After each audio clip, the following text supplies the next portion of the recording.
Hi sir, ಹೇಗಿದ್ದೀರಿ? Hi, ಚೆನ್ನಾಗಿದೆ. ನೀವು? Super sir. ಫಸ್ಟ್ ಟೈಮ್ ನಿಮ್ಮನ್ನು ಈ ಥರ ಒಂದು ಲುಕ್ಕಲ್ಲಿ, ಯಾಕೆಂದರೆ ನಾವು ಪೋಸ್ಟರ್ ನೋಡಿದಾಗಲೇ, ಫಸ್ಟ್ ಪೆಪ್ಪೆ ಸಿನಿಮಾದ ಪೋಸ್ಟರ್ ನೋಡಿದಾಗಲೇ ಓಕೆ ಇದೊಂದು ರಾ ಲುಕ್, ಅಂದರೆ ಈ ಥರದ್ದೊಂದು ಲುಕ್ ನಾವು ಮುಂಚೆ ನೋಡೇ ಇರಲಿಲ್ಲ ವಿನಯ್ ಅವ್ರನ್ನ. ಸೊ ಈ ಒಂದು ಕ್ಯಾರೆಕ್ಟರ್ ಒಪ್ಪಲಿಕ್ಕೆ ಈ ಲುಕ್ಕೇ ಕಾರಣ ಆಗಿತ್ತಾ ಹೇಗೆ ಅಂತ? ಇಲ್ಲ, ಲುಕ್ಗಿಂತ ಕತೆನೇ ಕಾರಣ ಆಗಿತ್ತು. ಕತೆ, ಇಡೀ ತಂಡ, ಆಮೇಲೆ ಸ್ಕ್ರೀನ್ ಪ್ಲೇ ಇರ್ಬೋದು. ಕತೆ ಒಂಥರ ಈ ಥರ ಒಂದೊಂದು ಕತೆ ಇರುತ್ತಲ್ಲ, ನೀವು ಒಂದ್ಸಲಿ ಕೇಳಿದ ತಕ್ಷಣನೇ ಇಷ್ಟ ಆಗುತ್ತೆ ಅಂತ ಒಂದು ಇಂಪ್ಯಾಕ್ಟ್ ಕ್ರಿಯೇಟ್ ಮಾಡುತ್ತಲ್ಲ, ಆ ಥರ ಒಂದು ಕತೆ ಇದು. ಫಸ್ಟ್ ನರೇಷನಲ್ಲೇ ತುಂಬ ಇಷ್ಟ ಆಗಿ ಒಪ್ಕೊಂಡಿದ್ದು ಕತೆ ಇದು. ಬಟ್ ಲುಕ್ ಕೂಡ ಒಂಥರ ಆ್ಯಡೆಡ್ ಬೋನಸ್ ಥರ ಅನಿಸುತ್ತೆ ಕತೆಗೆ. ಲುಕ್ ಥರ ತುಂಬ ಚೆನ್ನಾಗಿ ಕೂತ್ಕೊಂತು ನನ್ನ ಜೊತೆ. ಸೊ ಕಥೆಯಲ್ಲಿ ಅಂದರೆ ಈಗ ಮುಂಚೆ ನಿಮಗೆ ಕತೆ ನೆರೇಟ್ ಮಾಡಬೇಕಾದ್ರೆ ನಿರ್ದೇಶಕರು ನಿಮ್ದೊಂದು ಲುಕ್ ಏನಾದ್ರು ಪ್ಲ್ಯಾನ್ ಮಾಡಿದ್ರು, ಅಥವಾ ಇದು ವರ್ಕ್ ಆಗುತ್ತೆ ಅಂತ ಒಂದು 2-3 ಲುಕ್ಸ್ ಟ್ರೈ ಮಾಡಿ ಇದು ಫೈನಲ್ ಆಯಿತು ಅಂತ? ಇಲ್ಲ, ಅವ್ರು ನರೇಟ್ ಮಾಡಬೇಕಂದ್ರೆ ನಾನು ಹಾಗೇ ಇದ್ದೆ. ಅಂದರೆ ನನಗೆ ಬಿಯರ್ಡು, ಕೂದಲು ಎಲ್ಲ ಹಂಗೆ ಇದ್ದೆ. ಸೊ ಅವ್ರ ಕತೆ ಹೇಳ್ಬಿಟ್ಟು ನೀವೇನು ಮಾಡಿಬಿಡಿದ್ದು, ಈಗ ಹೆಂಗಿದ್ದೀರಾ ಹಂಗೆ ಇರಿ. ಬಟ್ ಆ್ಯಡೆಡ್ ಒಂದು ಜೊತೆಗೆ ಕಾಸ್ಟ್ಯೂಮ್ ಬೇರೆ ಇತ್ತು ಆಬ್ವಿಯಸ್ಲಿ. ಪಂಚೆ, ಆಮೇಲೆ ಶರ್ಟು, ಒಂದು ಓಲೆ, ಆಮೇಲೆ ಒಂದು ಕಡಗ. ಸೊ ಲುಕ್ ಏನು ಬೇರೆ ಇಲ್ಲ. ನಾನು ಅವ್ರ ಕತೆ ಹೇಳಿದಾಗಲೇ ಅದೇ ಥರನೇ ಇದ್ದೆ. ಓಕೆ, ನಿಮ್ಮನ್ನು ನೋಡಿದ್ರೆ ಮತ್ತು ನಿಮ್ಮ ಕ್ಯಾರೆಕ್ಟರ್ಗಳನ್ನ ನೋಡಿದ್ರೆ, ಇವನ್ ಲವ್ ಸ್ಟೋರಿ ಆಗಿರ್ಬೋದು, ಆ್ಯಕ್ಷನ್ ಸಿನಿಮಾ ಆಗಿರ್ಬೋದು, ಒಂದು ಯೂತ್ಫುಲ್ ಲುಕ್ ಇರ್ತಿತ್ತು, ಅಥವಾ ಒಂದು ಕ್ಯೂಟ್ ಲುಕ್ ಇರ್ತಾ ಇತ್ತು. ಬಟ್ ಈ ಸಿನಿಮಾದಲ್ಲಿ ಏನೋ ಇಲ್ಲಪ್ಪ ರಗಡ್ಡಾಗಿ ಕಾಣಿಸ್ತಾರೆ, ಆ ಥರ ಒಂದು ಲುಕ್ ಬಂತು. ಸೊ ನೀವು ಪ್ರಿಪೇರ್ ಆಗಿದ್ದಂಗೆ ಫಸ್ಟ್ ಟೈಮ್ ನೀವು ಅದನ್ನು ಸ್ಕ್ರೀನಲ್ಲಿ ನೋಡ್ಕೊಂಡಾಗ, ಅಥವಾ ನಿಮ್ಮ ಫಸ್ಟ್ ಶಾಟ್ ನೋಡಾದ್ಮೇಲೆ ನಿಮ್ಗೆ ಹೇಗೆ ಅನಿಸ್ತು? ನಾನು ಪ್ರಿಪೇರ್ ಆಗಿದ್ದೆ ಇದಕ್ಕೆ ಅಂತ ಅನಿಸುತ್ತೆ ಹೇಗೆ ಅಂತ? ಅಂದರೆ ಈ ಥರ ಒಂದು ಕ್ಯಾರೆಕ್ಟರ್ ಪ್ಲೇ ಮಾಡಲಿಕ್ಕೆ. ಯಾಕೆಂದರೆ ನಿಮ್ಗೆ ಯಾವುದೇ ಸಿನಿಮಾ, ಈವನ್ ಆ್ಯಕ್ಷನ್ ಸಿನಿಮಾ ಆದರೂ ಕ್ಯೂಟಾಗಿ ಕಾಣಿಸ್ತಾರೆ ವಿನಯ್ ಸರ್. ಅಂದರೆ ಒಂದು ಮಾಸ್ ಅಪೀಲ್ ಇರುತ್ತೆ ಅಂತಲ್ಲ, ಒಂದು ಕ್ಯೂಟಾಗಿ ಕಾಣಿಸ್ತಾರೆ ಇವನ್ ಅವ್ರು ಆ್ಯಕ್ಷನ್ ಸಿನಿಮಾ ಮಾಡಿದ್ರು. ಸೊ ಇದರಲ್ಲಿ ಈ ಕ್ಯಾರೆಕ್ಟ್ರಲ್ಲಿ ನೀವು ನೋಡ್ಕೊಂಡಾಗ, ಫಸ್ಟ್ ಫ್ರೇಮ್ ಅಥವಾ ಫಸ್ಟ್ ಶಾಟ್ ನೋಡ್ಕೊಂಡಾಗ ಹೇಗೆ ಅನಿಸ್ತು ಅಂತ? ಸೊ ಅದೇ ಇದರಲ್ಲಿ ಅಂದರೆ ಈ ಸಿನಿಮಾ ಮಾಡಬೇಕಂದ್ರೆ ಒಂದು ಬೇಸ್ ಎಮೋಷನ್ ಇರುತ್ತಲ್ಲ. ಈಗ ಎಲ್ಲ ಕ್ಯಾರೆಕ್ಟರ್ಗೂ ಒಂದೊಂದು ಬೇಸ್ ಎಮೋಷನ್ ಇರುತ್ತೆ. ಸೊ ಈ ಕ್ಯಾರೆಕ್ಟರ್ದು ಆ ಬೇಸ್ ಎಮೋಷನ್ನು ಬೇರೆ ಕ್ಯಾರೆಕ್ಟರ್ಗಿಂತ ತುಂಬ ಬೇರೆ ಇತ್ತಲ್ಲ. ಸೊ ಆ ಎಮೋಷನ್ ಕ್ಯಾರಿ ಮಾಡ್ತಿದ್ದೆ. ಸೊ ಆ ಎಮೋಷನ್ ಆ ಕ್ಯಾರೆಕ್ಟರಲ್ಲಿ ಕಾಣಿಸುತ್ತೆ. ಸೊ ಅದಕ್ಕೇನು ಪ್ರಿಪ್ರೇಷನ್ ಅಂದರೆ ಇದೆ ಸೇಮ್, ಜಸ್ಟ್ ಡೈರೆಕ್ಟರಿನ ಒಂದು ಇನ್ಪುಟ್ಸು, ಆಮೇಲೆ ಕತೆಯ ಸ್ಕ್ರಿಪ್ಟ್ನ ಒಂದಷ್ಟು ಸಲ ಓದಿ ಆ ಕ್ಯಾರೆಕ್ಟರ್ ಬಗ್ಗೆ ಒಂದಷ್ಟು ತಿಳ್ಕೊಂಡು, ಆ ಕ್ಯಾರೆಕ್ಟರ್ ಮ್ಯಾನರಿಸಮ್ಸ್ ಬಗ್ಗೆ ತಿಳ್ಕೊಂಡು, ಆ ಕ್ಯಾರೆಕ್ಟರ್ಗೊಂದು ಬ್ಯಾಕ್ ಸ್ಟೋರಿ ಕ್ರಿಯೇಟ್ ಮಾಡ್ಕೊಂಡು, ಆ ಕ್ಯಾರೆಕ್ಟರ್ ಏನೇನು ಒಂದು ಕ್ಯಾರೆಕ್ಟರ್ ಲೈಫಲ್ಲಿ ಏನೇನು ಆಗಿತ್ತು ಅದೆಲ್ಲ ತಲೆಯಲ್ಲಿ ಇಟ್ಕೊಂಡು, ಸೊ ಆ ಥರ ಒಂದು ಪ್ರಿಪ್ರೇಷನ್. ಈಗೆಲ್ಲ ಆ್ಯಕ್ಟರ್ಸ್ ಹೆಂಗೆ ಮಾಡ್ತಾರೆ ಅದು. ಸೊ ಈ ನಗರ ಅಥವಾ ಕೊಡಗು ಸುತ್ತಮುತ್ತ ಈ ಕಾಡಿನಲ್ಲಿ ಶೂಟ್ ಮಾಡೋದು, ರಿಯಲ್ ಕಾಡಿನಲ್ಲಿ, ಅದರಲ್ಲೂ ಹಚ್ಚ ಹಸಿರೋ ಟೈಮಲ್ಲಿ, ಮಳೆ ಆಗಿರೋ ಟೈಮಲ್ಲಿ ಶೂಟ್ ಮಾಡೋವಂಥದ್ದು, ಇದು ನಿಮ್ಗೆ ಕೂಡ ಫಸ್ಟ್ ಎಕ್ಸ್ಪೀರಿಯನ್ಸ್ ಹೇಗಿತ್ತು ಅಂತ? ನನಗೆ ಶೂಟಿಂಗ್ ಎಕ್ಸ್ಪೀರಿಯನ್ಸ್ ಅಂದರೆ ನಾನು ಶೂಟ್ ಮಾಡೋ ಎಕ್ಸ್ಪೀರಿಯನ್ಸ್ ಫಸ್ಟು. ಬಟ್ ಕಾಡಲ್ಲಿ ತುಂಬ ಚಿಕ್ಕಪ್ಪದೊಂದಷ್ಟು ಸಿನಿಮಾ ಆ್ಯಕ್ಚುಲಿ ಅಲ್ಲೇ ಕೂರ್ಗಲ್ಲೇ ಅಣ್ಣಬಾಂಡ್ ಶೂಟಿಂಗ್ ಮಾಡಬೇಕಂದ್ರೆ ದುಬಾರಲ್ಲಿ ಶೂಟ್ ಮಾಡಿದ್ವಿ. ಸೊ ಆವಾಗ ಹೋಗಿದ್ದೆ. ಆಮೇಲೆ ನಾನು ಕಾಡಿಗೆ ಸಹಜವಾಗಿ ತುಂಬ ಹೋಗ್ತಾ ಇರ್ತೀನಿ.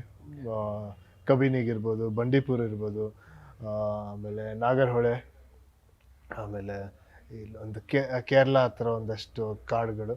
ಸೊ ಈ ಥರ ಕಾಡುಗಳಿಗೆ ತುಂಬ ಟ್ರಾವೆಲ್ ಮಾಡ್ತಾನೆ ಇರ್ತೀನಿ. ನನಗೆ ಕಾಡಂದರೆ ತುಂಬ ಇಷ್ಟ, ತುಂಬ ಖುಷಿ ಕೊಡುತ್ತೆ ನನಗೆ. ಸೊ ಶೂಟಿಂಗ್ ಮಾಡಬೇಕಂದ್ರೆ ತುಂಬ ಚೆನ್ನಾಗಿತ್ತು. ಒಂದು 2-3 ಫೈಟ್ ಸೀಕ್ವೆನ್ಸ್ ಮಾಡಿದ್ವಿ ಕಾಡಲ್ಲಿ. ಸೊ ಈ ಕಾಡಲ್ಲಿ ಫೈಟ್ ಸೀಕ್ವೆನ್ಸ್ ಮಾಡೋದು ಒಂದಷ್ಟು ಚಾಲೆಂಜಿಂಗು. ಯಾಕಂದರೆ ಈ ಫೈಟ್ ಸೀಕ್ವೆನ್ಸಸ್ಸು ಒಂದು ಕಂಪ್ಲೀಟ್ಲಿ ಕೋರಿಯೋಗ್ರಾಫ್ಡ್ ಇರಲಿಲ್ಲ. ಸೊ ಎವ್ರಿ ಟೈಮ್ ಅದು ಇಂಪ್ರೂವೈಸ್ ಆಗ್ತಾಯಿತ್ತು. ಯಾಕಂದರೆ ಇದು ನ್ಯಾಚುರಲ್ ಫೈಟ್ಸ್. ಆಮೇಲೆ ಇದರಲ್ಲಿ ತುಂಬ ಪುಷ್ ಆ್ಯಂಡ್ ಪುಲ್ ಇರುತ್ತೆ, ಒಂದಷ್ಟು ತಳ್ಳಾಟ ಇರುತ್ತೆ, ಸ್ಟ್ರಗಲ್ಸ್ ಇರುತ್ತೆ. ಸೊ ಅದನ್ನ ನೀವು ಕಂಪ್ಲೀಟಾಗೆ ಕೋರಿಯೋಗ್ರಾಫ್ ಮಾಡೋಕ್ಕಲ್ಲ. ಈಗ 2-3 ಪಂಚು, ಆಮೇಲೆ ಒಂದು ಕಿಕ್ಕು, ಆಮೇಲೆ ಒಂದು ಡಕ್ಕು, ಆ ಥರ ಇದು ಮಾಡೋಕ್ಕಲ್ಲ. ಯಾಕಂದರೆ ಯಾವಾಗ ಬೇಕಾದ್ರೂ ಪುಷ್ ಮಾಡ್ಬೋದು, ಯಾವಾಗ ಬೇಕಾದ್ರೂ ಫಾಲೋ ಆಗ್ಬೋದು. ಸೊ ಆಮೇಲೆ ಕಾಡಲ್ಲಿ ಅಂದರೆ ಒಂದಷ್ಟು ಮುಳ್ಳು, ಈ ಥರ ಮರ, ಕಲ್ಲುಗಳು, ತರ್ಚೋದು, ಕಾಲಿಗೆ ತರ್ಚೋದು, ಕೈಗೆ ತರ್ಚೋದು. ಸೊ ಅದೆಲ್ಲ ತುಂಬ ಕಾಮನ್ ಆಗಿರುತ್ತೆ. ಬಟ್ ಏನೇ ಇದ್ರೂ ಕಾಡಲ್ಲಿ ಶೂಟ್ ಮಾಡ್ತಿರ್ತೀವಿ, ಮರಗಳೆಲ್ಲ ಕಡೆ, ಅದೊಂಥರ ಖುಷಿ ಕೊಡುತ್ತೆ. Okay, first time Chetan D'Souza ಅವ್ರು ಕೂಡ ಇದಕ್ಕೆ ಆ್ಯಕ್ಷನ್ ವರ್ಕ್ ಮಾಡಿರೋದು. ಸೊ ಅವ್ರ ಸ್ಟೈಲ್ ಆಫ್ ಸ್ಟಂಟ್ಸಲ್ಲಿ ಏನು ವಿಶೇಷ ಅನಿಸುತ್ತೆ ಅಂತ ಈ ಸಿನಿಮಾದಲ್ಲಿ? ಚೇತನ್ ಅವ್ರು ಅದೇ ಇದರಲ್ಲಿ ಚೇತನ್ ಅವ್ರು ಮಾಡಿದ್ದಾರೆ, ರವಿ ವರ್ಮ ಅವ್ರು ಮಾಡಿದ್ದಾರೆ, ಡಿಫ್ರೆಂಟ್ ಡ್ಯಾನಿ ಅವ್ರು ಮಾಡಿದ್ದಾರೆ, ಆಮೇಲೆ ನರಸಿಂಹ ಅವ್ರು ಮಾಡಿದ್ದಾರೆ. ಚೇತನ್ ಅವರು 2-3 ಫೈಟ್ ಮಾಡಿದ್ದಾರೆ. ಅವ್ರದ್ದು ನಮ್ಮ ಇಂಟ್ರೊಡಕ್ಷನ್ ಫೈಟ್ ಈ ಸಿನಿಮಾದಲ್ಲಿ ಚೇತನ್ ಅವ್ರು ಮಾಡಿದ್ದು. ಇದನ್ನ ಒಂದು ಮೈಸೂರಲ್ಲಿ ಒಂದು ಮಂಡಿ ಮೊಹಲಲ್ಲಿ ಒಂದು ಮಾರ್ಕೆಟಲ್ಲಿ ಮಾಡಿದ್ವಿ, ಒಂದು ಮೀಟ್ ಮಾರ್ಕೆಟಲ್ಲಿ. ಅದನ್ನ ಫಿಶ್ ಮಾರ್ಕೆಟ್ ಥರ ಕನ್ವರ್ಟ್ ಮಾಡ್ಕೊಂಡು ಅಲ್ಲಿ ಶೂಟ್ ಮಾಡಿದ್ವಿ. ಆ್ಯಕ್ಚುಲಿ ಶೂಟ್ ಮಾಡಿದ್ದು ಆಲ್ಮೋಸ್ಟ್ ಜಸ್ಟ್ 1 ದಿನನೂ 1.5 ಡೇಯಲ್ಲಿ. ತುಂಬ ಫಾಸ್ಟ್ ಅವರು, ಆಮೇಲೆ ತುಂಬ ಪ್ಲ್ಯಾಂಡ್ ಆಗಿದ್ರು, ಆಮೇಲೆ ತುಂಬ ಒಳ್ಳೆ ಫ್ರೇಮ್ಸ್ಗಳಿರ್ತಾರೆ ಚೇತನ್ ಅವರು. ತುಂಬ ಚೆನ್ನಾಗಿತ್ತು ಅವ್ರ ಜೊತೆ ಕೆಲಸ ಮಾಡೋಕ್ಕೆ. ಆಮೇಲೆ ಶೂಟಿಂಗ್ ಸ್ಟಾರ್ಟ್ ಆಗಿದ್ದು ಮುಗ್ದಿದ್ದು ಗೊತ್ತೇ ಆಗಲಿಲ್ಲ. ಫೈಟ್ ತುಂಬ ಚೆನ್ನಾಗಿ ಬಂದಿದೆ. ಈ ಪೆಪ್ಪೆ ಅಂದರೆ ಏನಂತ ಅಂದರೆ ಮಲೆನಾಡಿನ ಒಬ್ಬ ರಕ್ಕಸನ ಕ್ರೌರ್ಯದ ಕಥೆನ ಅಥವಾ ಒಂದು ರೆಬೆಲಿಯನ್ ಕತೆ ಯಾವ ಥರ ಆಗುತ್ತೆ ಅಂತ? ಯಾಕೆಂದರೆ ಅಲ್ಲೊಂದು ಜಿಂಕೆಯ ರಾಕ್ಷಸನ ಕತೆ ಹೇಳ್ತಾ ಹೋಗ್ತಾರೆ. ಸೊ ಇದು ಒಬ್ಬ ಜಿಂಕೆ ಆದವನು ರಾಕ್ಷಸ ಆಗೋ ಕತೆನ ಅಥವಾ ರಾಕ್ಷಸನ ಆಗಿದ್ದೊಂದೇ ಒಂದು ಕತೆ ಹೇಳ್ತಾ ಹೋಗುತ್ತಾ ಅಂತ? ನೀವು ಸಿನಿಮಾದಲ್ಲೇ ನೋಡ್ಬೇಕು, ಇಲ್ಲ ನಿಮ್ಗೆ ಏನು ಅನಿಸುತ್ತೆ ಅದನ್ನ ಅನ್ಕೊಳ್ಬೋದು.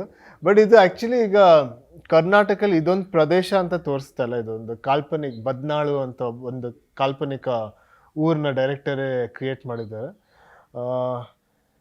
ಸೊ ಈ ಕತೆ ಪೆಪ್ಪೆ ಇದು ಇಡೀ ಕತೆ ಬಂದ್ಬಿಟ್ಟು ಒಂದು ತೊರೆ ಅಂದರೆ ಗೊತ್ತಲ್ಲ, ಒಂದು ತೊರೆ ಅಂದರೆ ಒಂದು ನದಿ ಪಕ್ಕ ಇರೋ ತೀರ. ಸೊ ಇಡೀ ಕತೆ ಅದ್ರ ಸುತ್ತ ರಿವಾಲ್ವ್ ಆಗುತ್ತೆ. ಸೊ ಏನಂದರೆ ತೊರೆ ಅಂದರೆ ಎಲ್ಲರ ಲೈಫಲ್ಲಿ ಅಷ್ಟು ಇಂಪಾರ್ಟೆಂಟ್. ಮನೆ ಕಟ್ಬೋದು, ಅದರಲ್ಲಿ ಫಿಶಿಂಗ್ ಮಾಡ್ಬೋದು, ಊಟ ಸಿಗುತ್ತೆ, ಆಮೇಲೆ ನೀರು. ಸೊ ಅದನ್ನು ಕಂಟ್ರೋಲ್ ಮಾಡೋಕ್ಕೆ ಎಲ್ಲರಿಗೂ ಅದ್ರ ಕಂಟ್ರೋಲ್ ಬೇಕು. ಸೊ ಚಿಕ್ಕದಾಗಿ ಹೇಳ್ಬೇಕಂದ್ರೆ ಅದನ್ನು ಒಂದು ಕಂಟ್ರೋಲ್ ಮಾಡೋ ಅದು ಯಾರು ಕಂಟ್ರೋಲ್ ಮಾಡ್ತಾರೆ, ಏನಕ್ಕೆ ಕಂಟ್ರೋಲ್ ಮಾಡಬೇಕು. ಸೊ ಪೆಪ್ಪೆ ಬಂದ್ಬಿಟ್ಟು ಒಂಥರ ಅದಕ್ಕೆ ರಿಲೇಟೆಡ್. ಪೆಪ್ಪೆ ಟೀಸರ್ ನೋಡಿದಾಗ ಅಥವಾ ಸೋಲ್ ಆಫ್ ಪೆಪ್ಪೆ ಇವೆಲ್ಲ ನೋಡಿದಾಗ ಫ್ರಂಟ್ ನಮ್ಮ ಕಣ್ಣಿಗೆ ಕಾಣಿಸೋದು ಒಂದು ಕಥೆನೋ ರನ್ ಆಗ್ತಿರುತ್ತೆ, ಜೊತೆಗೆ ಅಂಡರ್ ಲೇಯರಲ್ಲಿ ಇನ್ನೊಂದು ಕಥೆನೋ ಹೇಳ್ತಾ ಇದ್ದಾರೆ, ಇನ್ನೂ ಏನೋ ಹೇಳಕ್ಕೆ ಟ್ರೈ ಮಾಡ್ತಿದ್ದಾರೆ ಅಂತ. ಹಾಗಾದರೆ ನಿಮ್ಗದು ಆ ಕತೆ ನಾಟ್ ಹೇಳಿದಾಗಲೇ ಓಕೆ ಇದು ಅಂಡರ್ ಲೇಯರ್ ಆಗೋ ಕತೆ ಜನರಿಗೆ ರೀಚ್ ಆಗುತ್ತೆ ಅಂತ ಅನಿಸುತ್ತೆ ಹೇಗೆ ಅಂತ? ಸೊ ಅದಕ್ಕೆ ಇದರಲ್ಲಿ ಪೆಪ್ಪೆ ದ ಆ್ಯಕ್ಚುಯಲ್ ಮೇನ್ ಕತೆ ಜೊತೆ ಒಂದು ಡೈರೆಕ್ಟರ್ ಸಾಕಷ್ಟು ವಿಷಯಗಳು ಹೇಳಿದ್ದಾರೆ. ಒಂದಷ್ಟು ವಿಷಯ ನನ್ನ ಮೂಲಕ ಹೇಳಿದ್ದಾರೆ, ಒಂದಷ್ಟು ವಿಷಯ ನಮ್ಮ ಆ್ಯಕ್ಟ್ರೆಸ್ ಅವ್ರ ಮೂಲಕ ಹೇಳಿದ್ದಾರೆ, ಒಂದಷ್ಟು ವಿಷಯ ತಾಯಿ ಕ್ಯಾರೆಕ್ಟರ್ ಮೂಲಕ ಹೇಳಿದ್ದಾರೆ. ಸೊ ಎಲ್ಲ ಕ್ಯಾರೆಕ್ಟರ್ಗಳು ಒಂದೊಂದು ಕತೆ ಹೇಳುತ್ತೆ. ಸೊ ಒಂದೊಂದು ಸಿಚುವೇಶನ್ಸ್ ಹೇಳುತ್ತೆ, ಅದರ್ ಎಕ್ಸ್ಪೀರಿಯನ್ಸ್ಗಳು ಹೇಳುತ್ತೆ. ಸೊ ಈ ಕ್ಯಾರೆಕ್ಟರ್ ಬಂದ್ಬಿಟ್ಟು ಒನ್ ಪ್ರೊಟಾಗನಿಸ್ಟಿಂದ ಅಂದರೆ ಇಡೀ ಸ್ಟೋರಿ ಹೋಗಲ್ಲ. ಎಲ್ಲ ಕ್ಯಾರೆಕ್ಟರ್ಸ್ ಅವ್ರವ್ರ ಕತೆಗಳಿರುತ್ತೆ, ಎಲ್ಲ ಕ್ಯಾರೆಕ್ಟರ್ಸ್ದು ಅವ್ರದ್ದೊಂದು ವಿಷಯ ಇರುತ್ತೆ.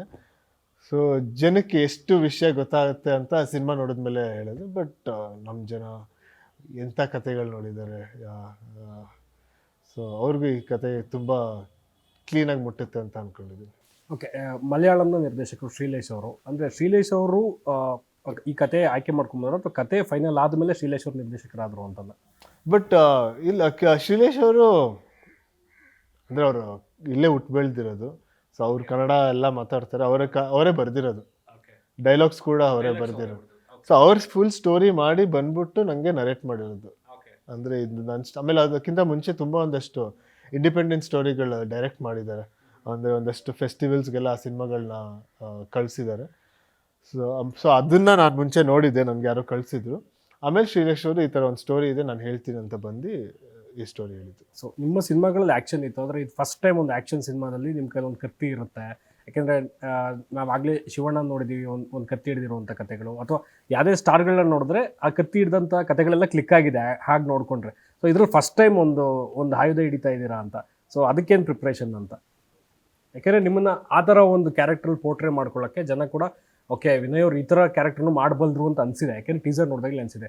ಸೊ ಅದಕ್ಕೇನಾದ್ರು ಪ್ರಿಪ್ರೇಷನ್ ಅಂತ ಅಂದರೆ ಈ ಆ್ಯಕ್ಷನ್ ಸೀಕ್ವೆನ್ಸ್ಗಳಿಗೆ ನಾನು ಮುಂಚೆನೇ ರಿಹರ್ಸಲ್ ಮಾಡಿ ಅಥವಾ ನಾನು ಈ ಕ್ಯಾರೆಕ್ಟರ್ನ ನಾನು ಹಿಂಗೆ ಪೋರ್ಟ್ರೇ ಮಾಡಬೇಕು ಅಂತ ಪ್ಲ್ಯಾನ್ ಆಗಿತ್ತು, ಯಾಕೆ ಪ್ರತಿ ಫ್ರೇಮಲ್ಲೂ ಕಾಣಿಸುತ್ತೆ ಅದು ಅಂತ? ಬಟ್ ಅದೇ ಹೇಳಿದ್ನಲ್ಲ, ಈ ಆ್ಯಕ್ಷನ್ ಸೀಕ್ವೆನ್ಸಸ್ ನಾವು ಯಾವ್ದು ಮಾಡಿದ್ವಿ ತುಂಬ ನ್ಯಾಚುರಲಾಗಿ ಕಾಣಿಸ್ಬೇಕಾಯಿತು. ಸೊ ನೀವು ಜಾಸ್ತಿ ರಿಹರ್ಸ್ ಮಾಡೋಕ್ಕಾಗಲ್ಲ. ರಿಹರ್ಸ್ ಮಾಡಿದ್ರೆ ಈ ಏನದು ಸೀಕ್ವೆನ್ಸಸ್ನ ತುಂಬ ರಿಹರ್ಸ್ ಮುಂಚೆನೇ ಮಾಡಿದ್ರೆ ಆನ್ ಸ್ಪಾಟ್ ಅದು ಆರ್ಟಿಫಿಷಿಯಲಾಗಿ ಕಾಣಿಸುತ್ತೆ. ಸೊ ಎಷ್ಟೊಂದು ಮೂಮೆಂಟ್ಸ್ ಅದು ಹಿಂಗಾಗುತ್ತೆ ಅಂತ ನಮಗೂ ಗೊತ್ತಿರಲ್ಲ, ಡೈರೆಕ್ಟರ್ಗೂ ಗೊತ್ತಿರಲ್ಲ, ಇಲ್ಲ ಕೊರಿಯೋಗ್ರಾಫರ್ಗೂ ಗೊತ್ತಿರಲ್ಲ. ಸೊ ಅಲ್ಲೇ ಇಂಪ್ರೂವೈಸ್ ಆಗುತ್ತೆ ಆನ್ ಇಟ್ಸ್ ಓನು ಆ ಲೊಕೇಶನ್ ಪ್ರಕಾರ, ಆ ಟೈಮಿಂಗ್ ಪ್ರಕಾರ, ಇನ್ನೊಬ್ಬರ ಆ್ಯಕ್ಷನ್ ಪ್ರಕಾರ, ನಮ್ಮ ರಿಯಾಕ್ಷನ್ ಪ್ರಕಾರ. ಸೊ ಇಡೀ ಅದಾಗ ಅದೇ ಒಂದೊಂದು ಸೀಕ್ವೆನ್ಸ್ ಹಂಗೆ ಫಾರ್ಮ್ ಆಗುತ್ತೆ. ಸೊ ಅದನ್ನ ಕಂಪ್ಲೀಟ್ ಏನು ಹೇಳ್ತೀರಾ, ರಿಹರ್ಸ್ ಮಾಡೋಕ್ಕಲ್ಲ, ಇಲ್ಲ ಪ್ಲ್ಯಾನ್ ಮಾಡೋಕ್ಕಲ್ಲ. ಬಟ್ ಒಂದು ಫೈಟ್ ಮಾಡಬೇಕಂದ್ರೆ ಮಿನಿಮಮ್ ಬೇಸಿಕ್ ಟ್ರೈನಿಂಗ್ ಏನೇನು ಬೇಕು ಅದನ್ನು ಮಾಡ್ಕೊಂಡು ಬಂದ್ವಿ. ಗ್ಯಾರಂಟಿ ನ್ಯೂಸ್, ಸುದ್ದಿ ಖಚಿತ, ನ್ಯಾಯ ನಿಶ್ಚಿತ.